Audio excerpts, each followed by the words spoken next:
예, 불매운동 대 불매운동입니다. 일본 제품에 대한 우리의 불매운동이 확산되고 있다는 보도는 많이 접하셨을 텐데요. 그런데 일본에서도 한국 제품 불매운동으로 맞불 조짐을 보이고 있습니다.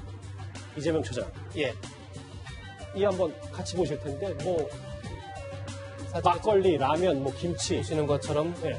우리가 대표 수출품 중 하나죠. 신라면 같은 경우도 한국의 김치 같은 경우도 일본에서 굉장히 선호도 높은 그런 우리나라 수출품인데 김치에 기생충이 있다 이런 내용도 있다는 거고 그다음에 각종 우리나라 제품에 대해서 불매운동을 하자.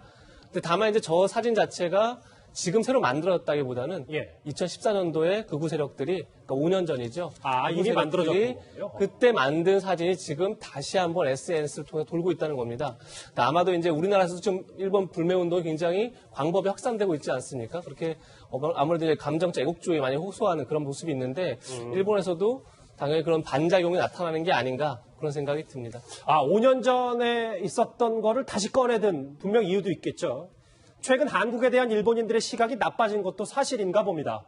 한국에 20년 넘게 거주하고 있는 일본 칼럼니스트 이렇게 얘기하고 있습니다. 사실 요새는 더 이상 한국에 당하고 있기만은 그런 정서가 상당히 강합니다. 한국인이 정말 뭔가 해결하고 싶은 문제가 있어서 이 문제를 제기하고 있는 게 아니라 항상 일본을 공격하고 싶어서 그 공격하는 하나의 카드로서 이런 문제를 이용하고 있다. 이런 시각으로밖에 보지 않기 때문에. 여론조사가 있어요. 지금 일본 불매운동도 마찬가지긴 한데 배종찬 소장님 보면 일주일 사이에 일본 불매운동에 대해서 참여하고 있다가 거의 7%포인트 가까이 늘었습니다. 지금 뭔가 더 격화되고 있는 건 분명해 보여요, 수치상으로도. 반일 감정이 계속해서 고조되고 있는 것이죠. 실제 이제 국민청원에서도 급속도로 동참자가 늘어나고 있는데 일본에 대해서 보복 조치를 해달라. 이제 우리 국민들의 감정이 이제는 격해지는 상황인 것이거든요. 그래서 심지어는 국민들이 일본 정부와 대신 싸움을 해주겠다. 우리 정부는 원칙적인 대응을 하라고 할 정도로 우리 국민들이 상당히 감정이 지금 걷잡을 수 없는 상태가 되고 있는데 여기서 중요한 것은 반일 감정이 자연스러울 수는 있겠죠. 하지만 이것이 계속해서 뭔가 이성적인 그런 판단 없이 계속한다면은 사실상 또 일본 국민들도 덩달아 격해질 수밖에 없는 것이거든요. 앞에 봤었잖아요. 아까 그 포스터를 저는 한번 더 보고 싶은데 왜 제가 그 대목에서 이야기를 드리고 싶은지 하면 포스터 준비가 됐나요? 예. 예. 소장님 잠시만요. 준비가 된 것 같은데. 예.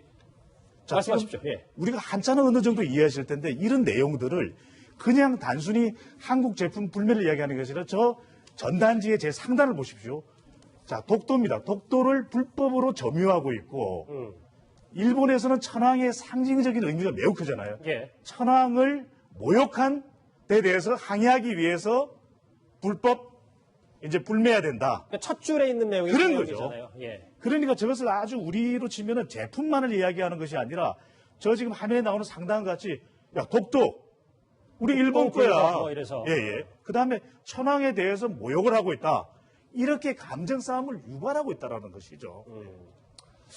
여론조사도 그렇고 일본의 맞불 불매운동도 그렇고 조수민 부장. 그런데 오늘 이따 다시 보겠는데 실시간 검색어에도 계속 올라왔던 게 일본 제품인지 아닌지를 검색해보는 노노재팬 사이트가 큰 인기라고 합니다. 네.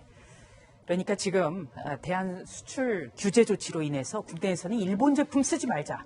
이런 일종의 불매운동이 벌어지고 있는데 이것이 일본 제품인가 확인하는 사이트가 마비되고 있다. 그러니까 확인해서 일본 것이면 쓰지 않겠다. 예. 이런 거랍니다. 그래서 여기 보시는 것 그리고 이런 입력을 넣었을 때 일본 상품이다. 또 이것을 대체하는 것은 무엇이다. 이것까지 알 수 있다고 하는데요. 참 이런 어떤 강대강 대결이 이런 양상으로까지 치닫고 있는 것 같습니다. 일단 국민들은 저 노노재팬 사이트에 엄청난 관심을 보이고 있고 이 방송을 보시고도 한번 들어가 보시는 분들도 계실 수 있어요. 그런데 오늘 쿠팡, 다이소 이런 기업들이 우리는 일본이 유치한 일본 자본을 유치한 한국 기업이다라고 지금 해명을 계속하고 있더라고요. 그렇죠. 그리고 저 노노재팬에 저도 들어가 봤어요. 아까 오후에 노노재팬이 검색어 1위에 있길래 들어가 봤는데 거기 있는 브랜드들 중에서도 글쎄 이게 일본 제품이 맞나라고 조금 저도 잘 확실히 안 쓰는 제품들도 좀 있더라고요.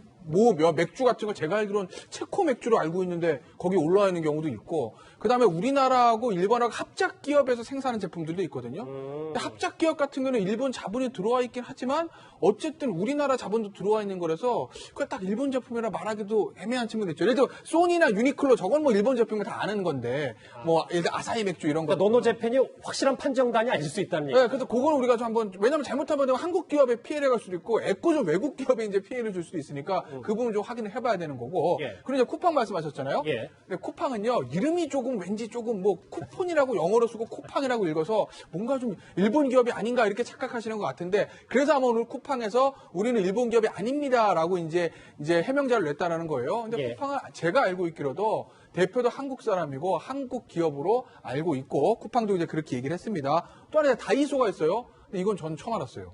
다이소가 원래 이제 일본의 백엔샵에서 들어온 거 아니겠습니까? 예. 그리고 이름 자체도 일본 이름이라서 저도 이제 일본 기업이 들어온 거라고 알고 있는데, 다이소는 한국 기업이다. 외국인 투자 기업으로 분류되는 한국 기업이다라고 밝혔다고 합니다. 자, 이 정도로 노노재팬, 쿠팡, 다이소 얘기까지 나올 정도로 불매운동 대 불매운동 정말 고조되고 있습니다. 이 불매운동 얘기를 알아봤다면 일본의 경제보복의 선봉에 서 있는 아베 총리 얘기를 지금도 좀 해볼 텐데요. 일본 내에서 사건이 하나 있었습니다. 같이 화면으로 만나보시죠. どうかお父さんも恋人を誘ってお母さん昔の恋人を探し出して御用箱に足を運んでいただきますようよろしくお願い申し上げます。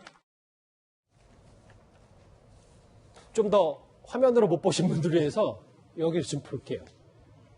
아빠도 애인을 유혹해서 투표해라. 이거 정말 말실수잖아요. 이제. 너무 이제 흥분했었을까요? 하여튼 갑자기 본인도 이제 격앙돼서 그랬는지 갑자기 아빠도 애인을 데려오고 엄마도 얘 애인을 데려와서 다 투표소 나와라. 지금 사실 21일 참의원 선거가 있는데 뭐 과반은 당연히 뭐 이미 예약돼 있는 거고, 헌법을 개정할 수 있는 3분의 2선까지 가느냐 안 가느냐가 사실 참의원 선거에서 자민단이 얼마나 앞서가냐 그냥 큰 지금 관심거리입니다. 그러다 보니까 아베 총리도 이제 투표율만 높다 그러면 크게 이길 수 있다 뭐 이런 생각에서 아마 저런 말을 한 것 같은데, 요미우리 신문에서도 단순한 말실수일 수 있지만 예. 굉장히 아버지 어머니들 분노를 많이 사고 있다 뭐 이렇게 이제 분석하는 거 봐서는 또 실언 하나가 또 굉장히 투표 결과에 적잖은 영향을 미치지 않을까 이렇게 또 생각이 됩니다. 지금 잠깐 화면 나왔다 빠졌는데 자민당이 과거에 말실수가 하도 많으니까 실험 그렇죠. 방지 매뉴얼까지 만들었었는데 맞습니다. 그러니까 워낙 관료들이 뭐 역사 왜곡은 말할 것도 없고요. 굉장히 뭐 성적 비하 이런 발언들을 많이 하다 보니까 지금 화면에 보시는 것처럼 실험 방지 매뉴얼을 만들었죠. 그래서 어떤 성소수자의 의견, 그다음에 사고 재해, 배려에 대한 결여된 발언 이런 것들을 하지 말아라 이렇게 얘기까지 했는데, 결국 뭐 총리 본인 스스로가 저런 매뉴얼을 어기고 결국은 엉뚱한 얘기를 해서 지금 오히려 역풍을 받고 있는 게 아닌가 싶습니다. 경제보복에 너무 많은 신경을 쓰고 있어 그런지는 아닌지 모르겠는데, 그런데 아베 총리가 말실수를 하기 하루 전에 선거 유세 중에 한 시민이 야유를 보내는 사건도 있었습니다. 관련 영상 또 한번 만나보시죠. 外交にこうしてたくさんの皆様足を運んでいただきまして誠にありがとうございます。表明が高橋さんは4時運動として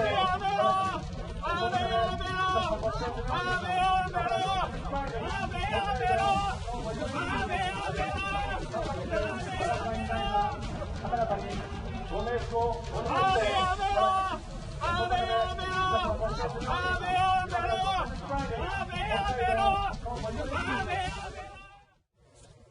그런데 저 조수진 부장, 네. 화면에도 나오긴 하는데 글쎄 야유를 한다고 저렇게 대응하는 게 맞는 겁니까? 그러니까 저 장면만 보더라도 아직 일본은 민주주의에서만큼은 우리보다 훨씬 뒤져 있다. 이렇게 생각하시면 됩니다. 그러니까 일본 같은 경우에는요, 이 세습 정치라든지 좀 봉건정 교수가 일본 정치에 많이 남아있거든요. 그런데 지금 아베 총리에게 야유를 보냈다고 경찰 5, 6명이 끌고 갑니다. 그러니까 저 장면을 보는 사람들이 일본의 정치 수준은 저 정도인가? 라고 깜짝 놀랐는데, 지금 일본 내부에서도 저 문제 때문에 굉장히 논란이 많더군요. 뭐냐면 지금 경찰에서는 공직선거법을 의율했다, 그렇게 이야기를 하고 있습니다. 그러니까 선거의 자유 방해를 했다, 이런 건데요. 또 일본의 일종의 대법원 판례를 보면은 이 연설을 알아듣는 것이 불분명할 정도의 방해 행위를 방해 조건으로 본다는 겁니다. 예. 그렇기 때문에 일본에서도 저 정도 사안이면은 직권남용죄에 해당하는 것이 아닌가 이렇게 지금 비판이 나오고 있습니다. 알겠습니다. 일본에도 직권남용죄가 있다고 합니다. 불매운동 대 불매운동 그리고 아베 총리 구설 얘기까지 정리를 해봤는데 소통하는 뉴스탑 10 지금 실시간 댓글이 들어왔다는 사인을 받았습니다. 글쎄요, 뭐 제가 읽진 않겠습니다. 워낙 격앙된 댓글이 바로 들어와서요. 우리가 일본 불매하면 일본인들도 안 열받겠냐 뭐라는 의견도 있고 다음 거 보시겠습니다. 좀 웃게 만드네요. 네. 뭐 낯짝도 표현의 자유다. 막말 번역 의도는 있는 것 아닌가. 그러니까 조국 수석의 번역에 무슨 속내가 있는 거 아닌가라는 지적도 있고요. 네. 낯짝 표현이 맞다. 정확히 알고 말았어요. 저 일본어를 글쎄 이따가 조수인 부장하고 또 다시 한번 제기를 해야 될 것 같은데 시청자분께서는 저 번역이 맞다는 주장도 하십니다. 또 있습니다. 국민들이 다소 격하게 반일 불매해도 정부는 냉정하게 외교로 풀어가야. 뭐 여기 계신 분들도 다 그 얘기를 해주셨는데 마지막 댓글로 정리를 해봤습니다. 오늘 댓글들이 정말 각양각색이었습니다.